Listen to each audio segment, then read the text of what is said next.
Të gjithë ju që doni të udhëtoni në Britaninë e Madhe, kujdes.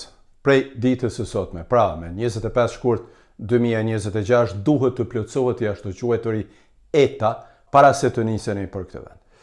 Pa plotësimin e këtij formulari dhe pa marrë leje, nuk mund të futeni më në Britaninë e Madhe. Këto rregulla për plotësimin e të jashtë quajturit autorizim elektronik udhëtimi, shkurt pra ETA, vlen për vizitorët nga 85 vende të ndryshme, duke përfshirë edhe udhëtarët nga vendet e Bashkimit Evropian, që do të thotë pra se kjo vlen edhe për shtetasit e Gjermanisë.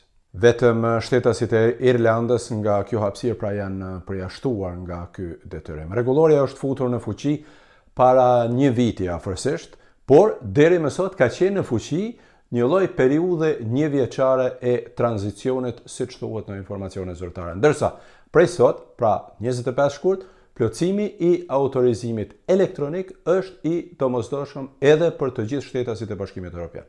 Ndryshe, sistemi ETA është i modeluar sipas sistemit ESTA, që duhet të plotësohet për të gjithë ata që duan të shkojnë në Shtetet e Bashkuara të Amerikës. Aplikimi për ETA, pra për Britaninë e Madhe, kushton 16 pound, që është afërsisht diku rreth 19 euro.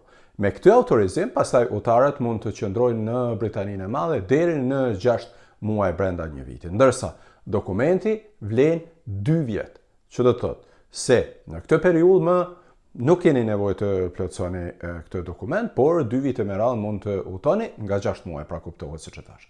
Ministria e Brendshme britanike ka njoftuar se shumica e aplikimeve përpunohen pak a shumë automatikisht brenda disa minutash. Kuptohet nëse çdo gjë është në rregull, sepse për personat që kanë eventualisht probleme me hyrjen në Britaninë e Madhe, mund edhe të refuzohet.